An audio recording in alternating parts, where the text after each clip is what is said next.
नमस्कार, city news में आप सभी दर्शकों का स्वागत है। मैं हूं रिया गौर और आप देख रहे हैं जिले का number 1 channel city news Muzaffarpur. खबरों की ओर बढ़ने से पहले आइए एक नजर डाल लेते हैं आज की सुर्खियों पर। धूमधाम से शहर के गिरजाघरों में मनाई गई क्रिसमस, लोगों ने कैंडल जलाकर की प्रार्थना। अय्यापुर थाना क्षेत्र सहवाजपुर में कल देर रात अपराधियों ने हथियार के बल पर फाइनेंस कंपनी कार्यालय से 6 लाख रुपए लूटे।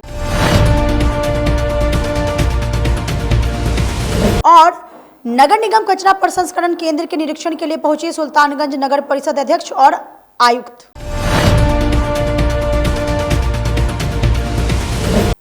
तो ये थे आज के मुख्य समाचार। अब खबरें विस्तार से।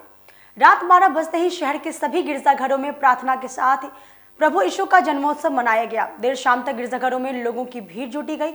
कैंडल जलाकर एक दूसरों को क्रिसमस की बधाई भी दी। प्रभु यीशु के जन्म पर गुरुवार की देर रात से ही शहर के सभी गिरजाघर रोशनी से नहाने लगे। रात 12 बजते ही कैरोल सिंगिंग के साथ प्रभु यीशु के जन्म का स्वागत किया।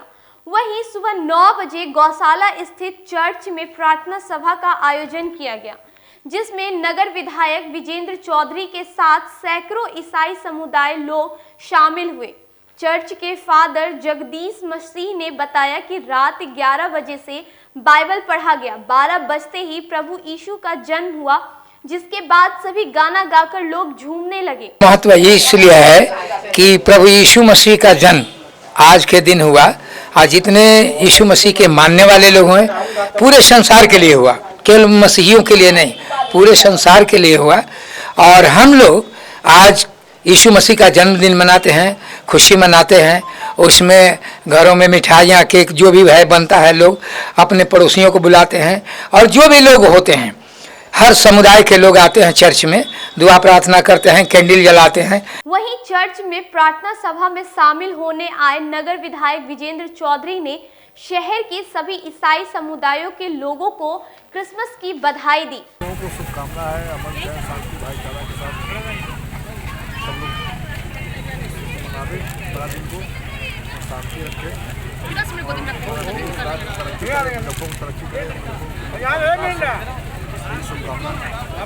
मेरा नमस्कार, merry Christmas to all of you. मेरी शुभकामनाएं आप सबके लिए। क्रिसमस को लेकर सुबह से ही गिरजाघरों में बहुत भीड़ देखी जा रही थी। ईसाई समुदाय के अलावा दूसरे समुदाय के लोगों ने भी गिरजाघर में कैंडल जलाकर प्रार्थना की और एक दूसरे को क्रिसमस की बधाई दी। अभी मैं गौशाला स्थित गिरजाघर में खड़ी हूँ। महामारी के कारण यहाँ पे भीड़ की संख्या बहुत कम दिख रही है। हम आपको दिखाते हैं कि यहाँ पे देख सकते हैं कि बाहर से ही सारा लॉक लगा हुआ है। लोग बाहर से ही सारा कैंडल जलाए रहे हैं। अंदर जाने की किसी को भी अनुमति नहीं है। लोग डिस्टेंस का पालन करते हुए आज का दिन बहुत महत्वपूर्ण दिन है जो कि मना रहे हैं।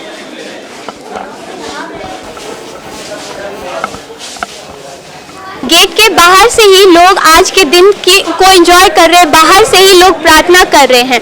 अंदर जाने की किसी को भी अनुमति नहीं है। लोगों से बात करते हैं कि कैसा उनका इस वर्ष का क्रिसमस जा रहा है।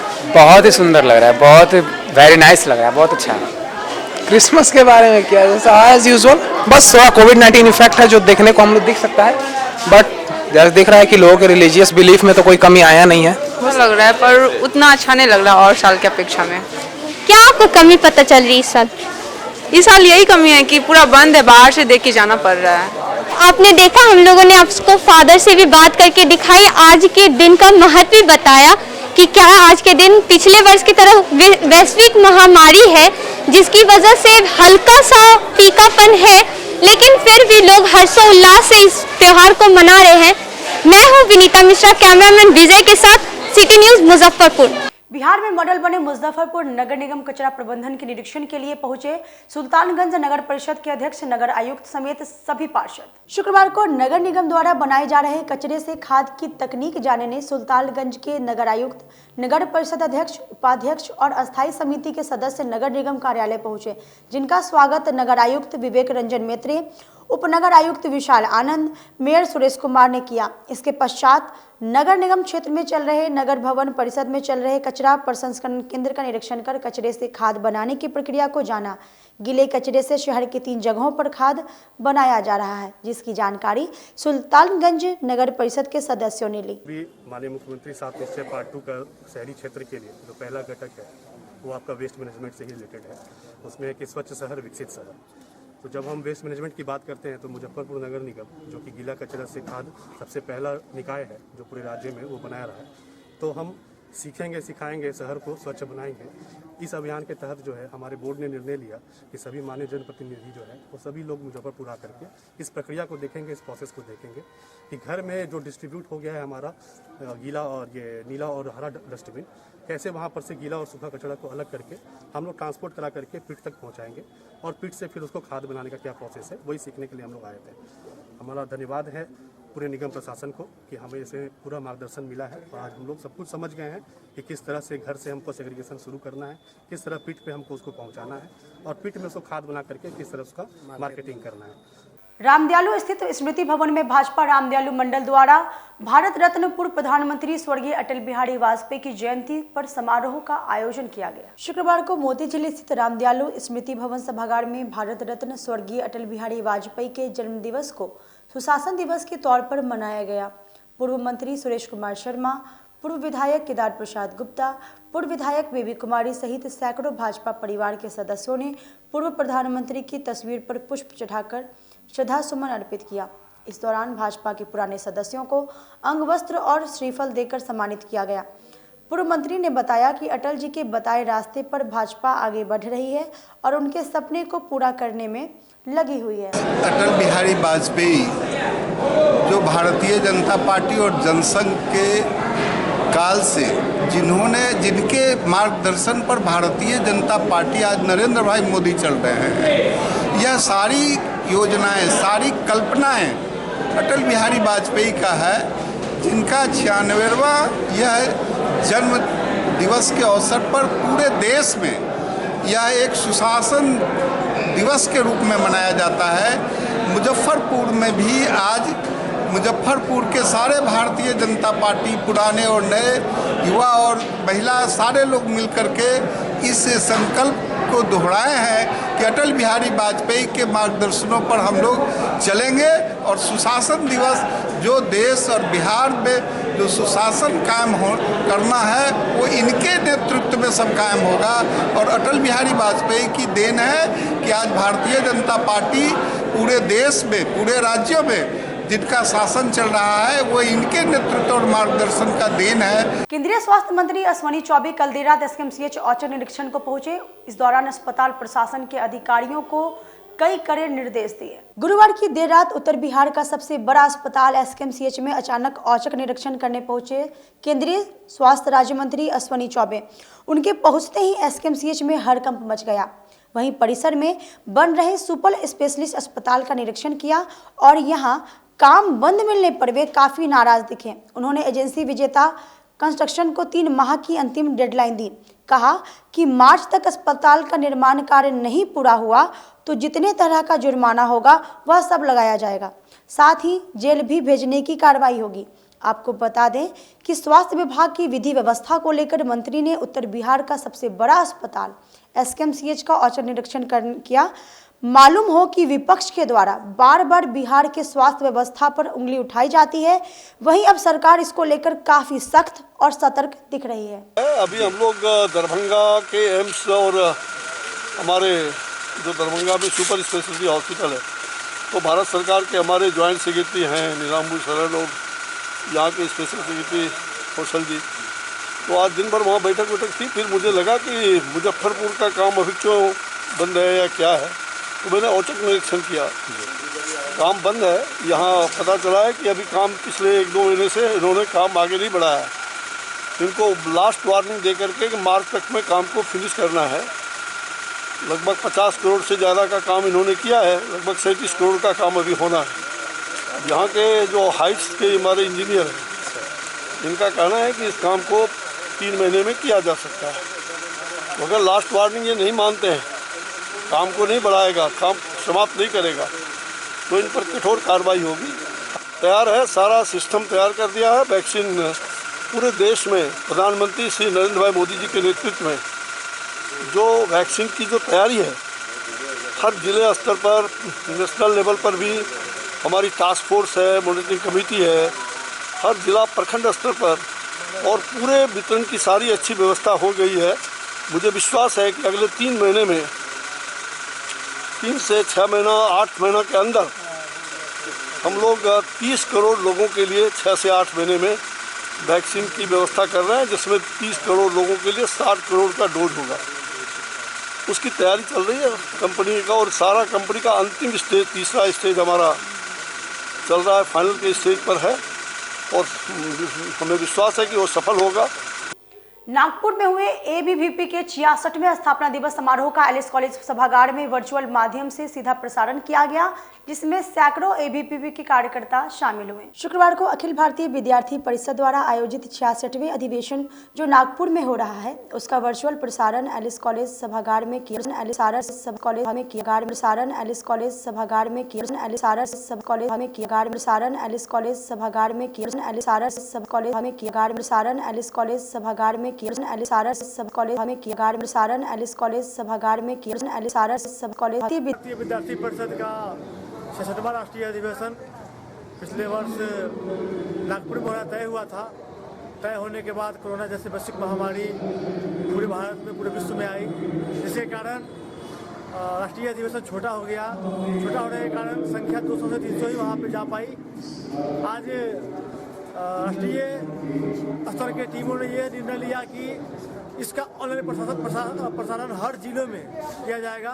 उसी क्रम में आज बाबा साहेब भीमराव अम्बेडकर के इस एलिस कॉलेज में ऑडिटोरियम में आज इसका प्रसारण ऑनलाइन यहाँ पे किया जा रहा है। चंद्रलोक चौक स्थित एक निजी होटल के सभागार में जिला जदयू के सदस्यों ने बिहार विधानसभा चुनाव के जिले के प्रदर्शन पर समीक्षा की। शुक्रवार को चंद्रलोक चौक स्थित एक निजी होटल के सभागार में जदयू जिलाध्यक्ष रंजीत सहनी की अध्यक्षता में बिहार विधानसभा चुनाव में पार्टी के प्रदर्शन की समीक्षा की गई।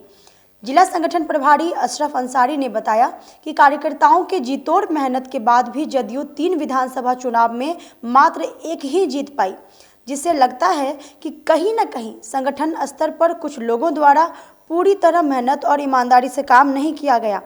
एनडीए का स्वरूप तो बना, पर उस स्वरूप में जमीनी स्तर पर कार्य नहीं किया, जिसकी समीक्षा की गई। तो विधानसभा चुनाव में पार्टी का जो परफॉर्मेंस रहा, पार्टी के साथियों की जो स्थिति रही, उसकी समीक्षा बैठक है। और हमारे प्रदेश से जो जिला के संगठन प्रभारी हैं अशरफ साहब, उन्हीं के पहल पर यह बैठक बुलाई गई। इसमें हम उन तमाम मुद्दों पर विचार कर रहे हैं कि अगर हमसे कोई चूक हुई तो कहाँ चूक हुई, और फिर उन चूकों को सुधार कर, उन गलतियों का परिमार्जन करके हम कौन ऐसे पहलू पर काम करेंगे जिससे भविष्य में पार्टी बेहतर स्थिति में आ जाए। यही आज के समीक्षा बैठक है। कल देर रात अहियापुर थाना क्षेत्र के सहवाजपुर स्थित फाइनेंस कंपनी कार्यालय में अपराधियों ने हथियार के बल पर लूट की घटना को अंजाम दिया। जिले में अपराधियों का तांडव जारी है। गुरुवार की देर रात अपराधियों ने अहियापुर थाना क्षेत्र के सहवाजपुर राधोपुर स्थित एक निजी फाइनेंस कंपनी के कार्यालय को निशाना बनाते हुए 6 लाख रुपए लूट लिए। कर्मचारियों द्वारा लूट के विरोध करने पर अपराधियों ने कर्मचारियों को मारपीट कर घायल भी कर दिया। अपराधियों ने घटना को उस वक्त अंजाम दिया जब फाइनेंस कंपनी के सभी कर्मचारी कलेक्शन कर लाए पैसे की गिनती कर रहे थे। इसी क्रम में हथियार से लैस आधा दर्जन की संख्या में आए अपराधियों ने इस घटना को अंजाम दिया। इधर घटना की सूचना मिलते ही पुलिस मामले की जांच में जुट गई है। आपको बता दें कि इस घटना को लेकर के निजी फाइनेंस कंपनी के लोगों में भी संदेह के घेरे में है, जहां पर पूर्व में भी इस प्रकार की लूट की घटना को अंजाम दिया जा चुका है। और ऐसे में सवाल यह खड़ा होता है कि इतनी रकम नकदी रखने के बाद भी निजी फाइनेंस कंपनी के द्वारा सुरक्षा को लेकर कोई पुख्ता इंतजाम क्यों नहीं किया जाता, जिससे अपराधी और बेखौफ होकर इस तरह की घटना को अंजाम देते हैं। हम फील्ड में थे, ठीक है, यहाँ से हमको फ़ोन गया कि सर ब्रांच लूटा गया है, ठीक है। हम उधर से भागे दौड़े, हम सरब्दीपुर में थे। और आने के बाद यहाँ पे सर लोग गए थे, सब वहाँ पे इंक्वायरी अपना वेरिफिकेशन कर रहे थे। क्या कुछ वहाँ पे गए तो क्या कुछ जानकारी मिली है बताइए? क्या सर? जानकारी क्या मिली है कि कितने की लूट हुई है, कितने की संख्या में लोग आए हुए थे? यही 6-7 लोग आए हुए थे। कितनी की लूट हुई है अभी तक मतलब ब्यौरा वहाँ पे सब स्टाफ आए तो वो लोग जितना जो करता है वो सब लोग का टैब लेके चल गया है। ठीक है, रिपोर्ट वगैरह जो रहता है वो सब ले गया। एक अनुमानित राशि क्या होगा? अनुमानित राशि मैक्सिमम वही मतलब 4 स्टाफ के मेरा कैश था। क्या लगभग राशि क्या होगी? वही 6 साढ़े 6 के आसपास में। 6.5 लाख रुपये। उस समय कर्मचारी कौन कौन थे वहाँ पे? वहाँ पे स्टाफ लोग थे, 5-6 लोग थे स्टाफ लोग मेरे। सब जो लोग हैं वो CCTV वगैरह लगा हुआ है फ्रंट में? लेकिन वो कैमरा उमरा सब जो था ना सब नोच दिया। उसका जो मॉनिटर वगैरह होता है सब नोच फोच कर दिया। बोली थी कि भारत फाइनेंस में एक लूट हुई है तो हम लोग वहाँ पर गए हैं। वहाँ पर सत्यापन किए, पूछताछ किए तो बताया कि कुछ अपराधी लोग आए थे और जो पैसा कलेक्शन करके जब लाया गया तो उसको भय दिखाकर, पिस्टल को भय दिखाकर पैसा को ले गए हैं। हम लोग छानबीन कर रहे हैं, इससे फुटेज निकलवा रहे हैं, पहचान कर सख्त कार्रवाई करेंगे। लूट की राशि वगैरह कुछ क्लियर? लूट की राशि के बारे में बताया कि 61,000 रुपया लिया है। इसके अलावा 3 व्यक्ति से और लिया गया है। उन लोग अपना आपस में मिलान करने के बाद बताया जाएगा कि कुल राशि की कितनी की लूट हुई है। पूर्व में भी इस निजी फाइनेंस में लूट? हाँ, 2019 में लूट हुई थी। बड़ी जगन्नाथ में इनका कंपनी था और वहाँ से शिनाख्त भी हुआ था, पकड़े भी गए थे, अपराधी को जेल भी भेजा गया। वक्त तो चला छोटे से ब्रेक का लेते हैं, छोटा सा ब्रेक। तब तक आप बने रहिए हमारे साथ, देखते रहिए city news Muzaffarpur. Career achievers आपके विश्वास पर खरा उतरने वाला कोचिंग संस्थान है। हमारे यहाँ मेडिकल, IIT, JEE तथा फाउंडेशन की तैयारी भी कराई जाती है। इसके अलावे exclusive batch JEE mains advance की भी क्लासेस चलाई जाते हैं। छात्र छात्राओं को 100% स्कॉलरशिप की भी व्यवस्था है। यहाँ से कितने छात्र छात्राएं सफलता की सीढ़ी चढ़ चुके हैं। Classes taken by top mentors, तो हमारे यहाँ अवश्य पधारें। तो हमारा पता याद रखें, हमारा पता है career achievers, Mithanpura, near North Point School, और हमारा कॉन्टेक्ट नंबर है 8002479735, या फिर आप हमें कांटेक्ट कर सकते हैं 8877430251 पर। सबसे बड़ी बात तो ये है कि हम चाहते हैं कि हमारे इस मिशन में हमारे बच्चे गंगा पार करके उस पार नहीं जा पाए। यही नहीं, मिशन तो तब सक्सेसफुल होगा जब गंगा पार के बच्चे यहाँ एडमिशन लेने के लिए मार करेंगे। इसी आशा के साथ इंस्टीट्यूट तो हम लोग चला रहे हैं, अपने बच्चों को खुश करने की कोशिश कर रहे हैं। बच्चों को मैंने यही कहा है, तुम अपना समय दो, मैं तुम्हें आसमान की बुलंदियों पर पहुंचा दूंगा। मुजफ्फरपुर की शान और अपने कलाकृतियों से बॉलीवुड के स्टारों में अपनी पहचान बना चुका बाबा की दुकान लहठी भंडार पिछले 50 वर्षों से आपके पसंद का ख्याल रखती है। यहाँ से लाह की बहुरानी सेट बॉलीवुड की स्टार ऐश्वर्या राय ने अपनी शादी में पहनी थी। यहाँ से राजनीतिक गलियारों के नामचीन चेहरों की दुल्हन भी सजी थी। हमारे यहाँ शादी सेट, बहुरानी सेट, जयमाला सेट, लाह के फैंसी आइटम कुशल कारीगरों द्वारा निर्मित कराई जाती है। इसके अलावा चूड़ा सेट, कंप्यूटर चूड़ा, कुंदन चूड़ा, वाटरप्रूफ चूड़ा, चुंदरी 3 बुंदिया, बंग बंगरी, हिंगलू, पात चूड़ा, जंगली चूड़ा का भी निर्माण अपने कारीगरों द्वारा कराती है। यही नहीं, लाह से बनी कान का टॉप्स, रिंग, नथ, गला का हार, मांग टीका, पेन स्टैंड, हाथी, बिछिया, ग्लास, करा भी बनाती है। तो एक बार हमारे यहाँ अवश्य पधारे। बाबा की दुकान लहठी भंडार, इस्लामपुर, मुजफ्फरपुर। हमारा कांटेक्ट नंबर है 9308620444। 40-50 साल से जो हमारी दुकान है, ये बाबा की दुकान लहठी भंडार, समझे ना, पुश्तैनी हम लोग का काम ही है। और हमारे यहाँ जो है जितने भी है, जैसे कि ऐश्वर्या राय के यहाँ लहठी गया, हमारा सचिन के यहाँ गया है, और आपके जो है तेज प्रताप सिंह, अभी लालू प्रसाद के लड़के की शादी हुई है, उसमें भी लैठी भेजा गया था। और हमारे यहाँ जो है ना बहुरानी सेट है, जैसे कि है कुंदन सेट है, और जैसे कि हम लोग जो डिज़ाइन जो है सेलेक्ट करते हैं जो लगन के ऊपर जो है, जैसे कि कस्टमर का चॉइस देखते हैं हम लोग हैं, उसी टाइप से हम लोग जो है माल तैयार करते हैं। और कलर है मैचिंग, हमारे यहाँ सबसे विशेषता है कि हर तरह के लहंगे का जो है ना मैचिंग तुरंत हैंड टू हैंड हम लोग लगा के दे देते हैं। हम पढ़ाते नहीं, हम बच्चों में विश्वास जगाते हैं।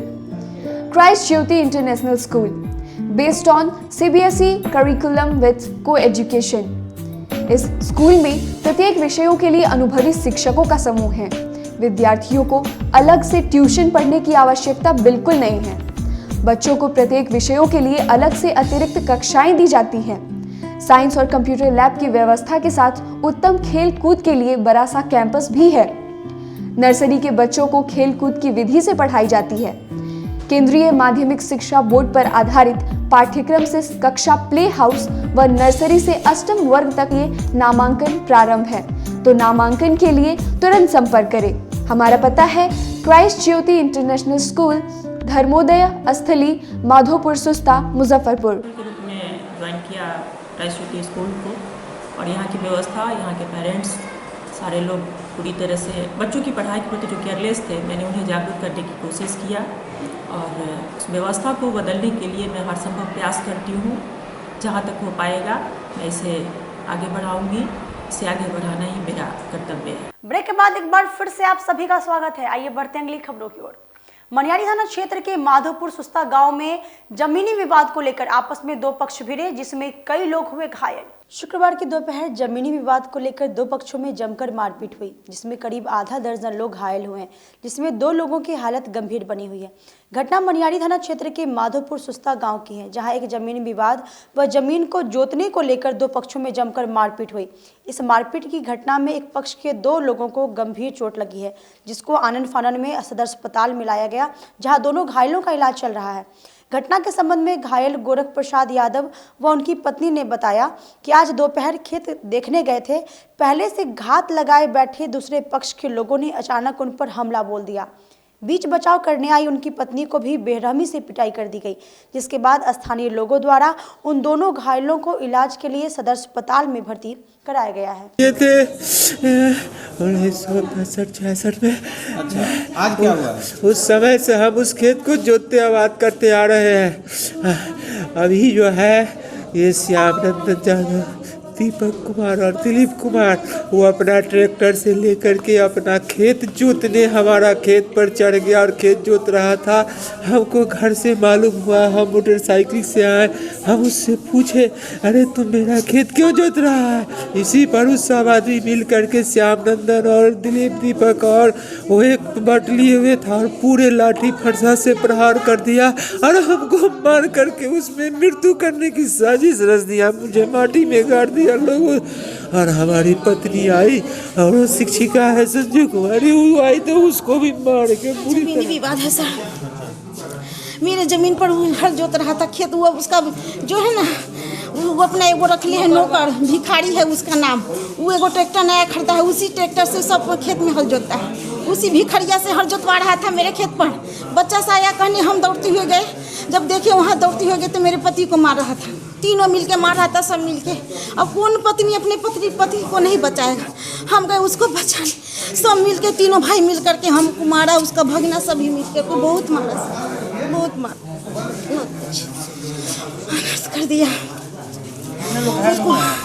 घायल मेरा पति सबसे बेसी, उसके बाद हम, उसका मेरा भैंसुर है वो मेरा एगो चचेरा देवर भगिना थी। गरीबनाथ मंदिर सभागार में चाणक्य विद्यापति सोसाइटी का स्थापना दिवस मनाया गया। शुक्रवार को गरीबनाथ मंदिर सभागार में चाणक्य विद्यापति सोसाइटी के स्थापना दिवस पर भारत रत्न पूर्व प्रधानमंत्री अटल बिहारी वाजपेयी और महामना पंडित मदन मोहन मालवीय की जयंती मनाई गई। जयंती समारोह के दौरान सोसाइटी के 11 सदस्यों को पाग और अंग वस्त्र देकर सम्मानित किया गया। कार्यक्रम की अध्यक्षता सोसाइटी के अध्यक्ष बाबा गरीबनाथ मंदिर के प्रधान पुजारी पंडित विनय पाठक द्वारा किया गया। उन्होंने बताया कि 23 मई 2021 को सोसाइटी द्वारा सामूहिक यज्ञोपवित संस्कार महोत्सव का आयोजन किया जाएगा। इस आयोजन में 551 बड़ुआ का संस्कार 51 आचार्यों द्वारा कराया जाएगा। पूरे बिहार में पहली बार सामूहिक यज्ञोपवीत शुरू किया। इस यज्ञोपवीत में ये नहीं देखा जाता है कि आप ब्राह्मण हैं, भूमिहार हैं या कोई अदर जात हैं, यादव हैं। हमारे यहाँ सबसे ज़्यादा भूमिहार, ब्राह्मण, यादव, कुछ बनिया क्लास के लोग भी जो जनेऊ पहनते हैं, जिनके यहाँ जनेऊ होती है, चाहे जनेऊ किसी कारणवश नहीं हो पाती है, तो हमारे यहाँ मंदिर का सबका लेखा जोखा हमारे यहाँ रहता है। कुछ दरभंगा से आते हैं, नेपाल से आते हैं, कुछ लोग दिल्ली से भी आते हैं, इंतजार करते हैं जब कब जनेऊ होगा। इस बार जनेऊ नहीं हुआ कोरोना काल के कारण, फिर भी लगभग 182 नामांकन हो चुका है, जो इंतजार में है कि इस साल जब कोरोना काल खत्म हो तो हो सकता है 23 मई को हम लोग यज्ञोपवीत का दिन निर्धारण करें। ये हमारे चाणक्य विद्यापति सोसाइटी का उद्देश्य है, क्योंकि ये किसी जातिगत संगठन नहीं है, इसलिए इसका नाम सोसाइटी दिया गया है। तो सभी का सम्मान है, सभी कोई आते हैं, किसी को भी ये नहीं देखा जाता है। आपके घर में एक जनेऊ करने में लगभग 2 से 3 लाख रुपया खर्च होता है, हमारे यहाँ निःशुल्क होता है। ये बहुत बड़ी बात है कि आपका सारा पैसा, अगर मैं 500 कराता हूँ तो आप 500 दूसरे जोड़ के लीजिए, लगभग 10 करोड़ रुपया होता है। वो तो कम से कम समाज का बचता है। इस कारण ये कुर्दियाँ खत्म करेंगे। आप सामूहिक जनेऊ में आओ, सामूहिक विवाह में आओ, बहुत अच्छा होगा और सबका पैसा और समय भी बचेगा। कमरा मोहल्ले में सिया समुदाय के लोगों ने सऊदी अरब में शहीद हुए मस्जिद के विरोध में अमेरिका और इजराइल का झंडा जलाकर अपना विरोध जताया। शुक्रवार को कमरा मोहल्ला स्थित सिया जामा मस्जिद के मैदान में शिया धर्म गुरु मौलाना सैयद मोहम्मद काजिम शबीब के नेतृत्व में अमेरिका, इजराइल का झंडा और सऊदी अरब के प्रिंस सलमान की तस्वीर जलाकर प्रदर्शन किया गया। आपको बता दें कि 6 दिसंबर को सऊदी अरब स्थित हजरत इमाम हुसैन नामक मस्जिद को शहीद का नाम दिया गया था, जिसमें शिया मुस्लिम समुदाय में बेहद आक्रोश है। इस प्रदर्शन में मौलाना सैयद ताहिर हुसैन, मौलाना सैयद तोराब अली नकवी, मौलाना सैयद जायद इमाम सहित कई लोग मौजूद रहे। लोग यहाँ कमरा महल्ला मुजफ्फरपुर के मोहम्मद तकी खान स्टेट के इमामबाड़े के मैदान में जमा हुए थे, क्योंकि 6 दिसंबर को सऊदी अरब में एक मस्जिद इमाम हुसैन के नाम से गिरा दी गई और आले सऊद की हुकूमत ने उसे गिरवाया। सारी दुनिया इस पर खामोश है। जबकि मस्जिद गिराई गई, वहाँ के इमाम को अरेस्ट भी किया गया। उनके पहले जो वहाँ के इमाम थे आयतुल्लाह ने उनको शहीद किया गया। अभी जो थे उनको अरेस्ट कर लिया गया, मस्जिद को गिरा दिया और दुनिया वाले इसके ऊपर खामोश हैं। ये दुनिया का तरीक़ा रहा है कि हर उस चीज़ को, उस निशान को मिटा दो जिसके बाद कमज़ोरों को हिम्मत मिलती है। इस वक्त कैपिटलिस्ट और पूंजीपति सारी दुनिया में हावी होना चाहते हैं, अमेरिका, इजराइल और इस तरीके के लोग, और वो चाहते हैं हर उस निशान को मिटा दो ताकि कोई नाम लेने वाला ना रहे, जुल्म के ख़िलाफ़ खड़ा होने वाला ना रहे।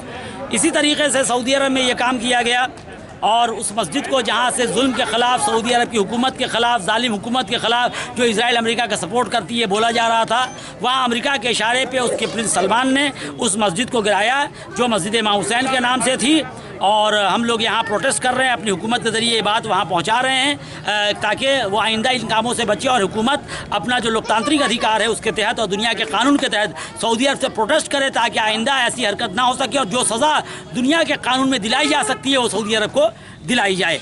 ये मस्जिद शिया मस्जिद थी, उसमें शिया हजरात नमाज़ पढ़ते थे। अफसोस की बात है जब शिया हजरात की मस्जिद गिराई गई, दुनिया में कहीं से कोई आवाज़ नहीं उठी। यह डबल स्टैंडर्ड है। ये डबल स्टैंडर्ड रखने वाला इंसान कभी भी इंसान नहीं हो सकता, तो मुसलमान और दूसरे मज़हब का आदमी क्या होगा? जो लोग मस्जिद के गिराने पर खामोश हैं वो लोग डबल स्टैंडर्ड के लोग हैं। हम लोग उनकी मजम्मत करते हैं और अपनी हुकूमत से अपील करते हैं ताकि वो उसके ऊपर दबाव बनाए और ऐसी हरकत दोबारा ना हो और इंटरनेशनल कानून से उसको सज़ा दी जाए। जिस देश में मस्जिद गिराई गई उस देश का झंडा न जला कर अमेरिका और इजराइल का झंडा अमेरिका इजराइल के इशारे ही पे ये काम हो रहा है। ये सब अमेरिका इजराइल करवा रहा है। साथ में अरब का झंडा, अरब का झंडा इसलिए कि उसके ऊपर अरब के प्रिंस की शक्ल थी, लेकिन उसके ऊपर एक धार्मिक कलमा लिखा हुआ है। तो हर धर्म का हम एहतराम करते हैं और किसी धर्म के लफ्ज़ को हम नहीं गिराना चाहिए। उसमें कलमा लिखा हुआ है और जिस धर्म को हम हर धर्म का एहतराम करते हैं, धर्म से मेरा कोई इख्तलाफ नहीं है।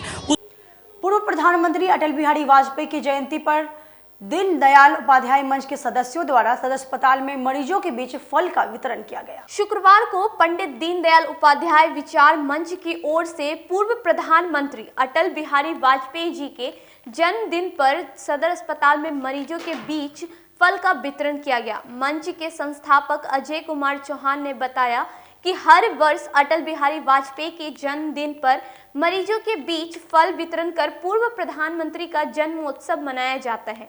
इसी क्रम में आज भी फलों का वितरण किया गया है। की ओर से पंडित दीनदयाल उपाध्याय विचार मंच की ओर से आज अटल जी जो हमारे पूर्व प्रधानमंत्री थे उनके जन्मदिन का आज दिन है और बनारस हिंदू यूनिवर्सिटी के संस्थापक सदस्य माननीय पंडित मदन मोहन मालवीय जी के जन्म दिवस के अवसर पे हम यहाँ गरीबों के बीच में फल दान और मास्क का वितरण कर रहे हैं, क्योंकि हम यह संदेश देना चाहते हैं कि जब तक दवाई नहीं तब तक कोई ढिलाई नहीं, मास्क पहने और फल खा करके स्वस्थ अपना जीवन व्यतीत करें। बिहार आचार्य कल्याण परिषद द्वारा 31वां स्थापना दिवस समारोह का आयोजन किया। साहू रोड स्थित निजी विवाह भवन में बिहार आचार्य कल्याण परिषद के 31वां संस्थापन समारोह का आयोजन किया गया, जिसमें प्रदेश के महापात्र जाति के लोग शामिल हुए। संस्थापन दिवस के दौरान महापात्र समुदाय के लोगों ने समुदाय उत्थान को लेकर सरकार से आरक्षण देने की मांग की। कल्याण परिसर के सदस्य ने कहा कि महापात्र समुदाय के लोगों की स्थिति काफी दयनीय है, इसीलिए समुदाय में उत्थान के लिए हम लोग महापात्र जाति के आरक्षण देने की मांग सरकार से की है। आचार्य कल्याण परिषद की 31वां वर्षगांठ स्थापना दिवस मना रहे हैं। ये हम लोग के यहाँ नगर विधायक विजेंद्र चौधरी जी, श्री अनिल सहने जी एवं श्री निरंजन राय जी हमारे सभा में उपस्थित हुए और हम लोग जो 31 वर्षों से सरकार के यहाँ अपना मांग बराबर भेजते रहे, लेकिन आज तक कोई कार्रवाई या कोई आरक्षण हम लोगों को नहीं मिला। तो हम लोग यह सरकार से मांग करते हैं कि हम लोग का जो मंडल आयोग में जो दर्ज है आरक्षण, उसको मूलभूत सुविधा दिया जाए। तो आज हम लोग साहू रोड स्थित अतिथि भवन में स्थापना दिवस के मौके पर हम लोग यह सरकार से मांग करते हैं कि हम लोग घोर उपेक्षित, गरीब, कुचले एवं स्वजाति से घोर हैं, इनको आरक्षण की मांग करते हैं सरकार से। आम्रपाली ऑडिटोरियम में 27 दिसंबर को सांस्कृतिक विरासत एक सफर कार्यक्रम का आयोजन किया जाएगा, जिसकी जानकारी आयोजन समिति के सदस्यों ने प्रेस वार्ता कर दी। शुक्रवार को आमगोला स्थित शुभानंदी भवन में सांस्कृतिक विरासत एक सफर विषय पर मिशन भारती, बिहार गुरु तथा नव संचेतन संस्थान के द्वारा प्रेस वार्ता का आयोजन किया गया, जिसमें प्रख्यात साहित्यकार डॉक्टर संजय पंकज ने बताया कि 27 दिसंबर को आम्रपाली ऑडिटोरियम में प्रेमचंद्र की प्रसिद्ध कथा कीर्ति कफन की नाट्य प्रस्तुति और साथ ही साथ शिव तांडव नृत्य, लोक नृत्य, सूफी संगीत के साथ ही अन्य रंगारंग सांस्कृतिक कार्यक्रम प्रस्तुत किया जाएगा। साथ ही उन्होंने बताया कि बिहार की अघोषित सांस्कृतिक राजनीति मुजफ्फरपुर अपनी समृद्ध सांस्कृतिक अभिव्यक्ति के कारण राष्ट्रीय अंतर्राष्ट्रीय स्तर पर जाना जाता है। घोषित सांस्कृतिक राजधानी मुजफ्फरपुर अपने सांस्कृतिक कर्म के लिए केवल बिहार राज्य में ही नहीं, पूरे देश और पूरे राष्ट्रीय स्तर पर जाना जाता है। यहाँ के संस्कृति कर्म की एक अपनी परंपरा है, समृद्ध परंपरा है। उसी परंपरा के लिए एक नई पहल, क्योंकि बीच में कई कारणों से यह परंपरा विच्छिन्न रही है, आयोजन बाधित हुआ है और कोरोना काल ने तो संपूर्ण विश्व को ही जब त्रस्त कर रखा है, ऐसे में स्वाभाविक रूप से मुजफ्फरपुर भी परेशान रहा और सारे के सारे लोग घर में सिमटे रहे, आत्म परीक्षण, आत्म मूल्यांकन करते रहे। लेकिन उसी में क्षण कर जब बात आती है तो हम अपनी विरासत से, अपनी समृद्ध परंपरा से कट कर नहीं रह सकते हैं। मुजफ्फरपुर में फिर यह नई एक पहल कि लोग रंग कर्म से जुड़े, लोग सांस्कृतिक आयोजन में शरीक हों और वहाँ शरीक होते हुए स्वाद अनुभूत करते हुए उसके प्रति उत्सुक रहें कि मुजफ्फरपुर का सांस्कृतिक कर्म आज किस ऊंचाई का स्पर्श कर रहा है। यह जिज्ञासा, यह उत्सुकता उनके भीतर होनी चाहिए। इसी के लिए सांस्कृतिक विरासत एक सफर नाम से अभियान की शुरुआत की गई है और इस अभियान की पहली प्रस्तुति आम्रपाली ऑडिटोरियम में इसी 27 दिसंबर को 3 बजे शाम से पहले से इसकी शुरुआत होगी और इसके अंतर्गत शास्त्रीय नृत्य, लोक नृत्य, संगीत, सूफी संगीत और कफन नाटक, जो प्रेमचंद की मशहूर कथाकृति है, उसका नाट्य रूपांतरण प्रस्तुत किया जाएगा, उसका मंचन किया जाएगा।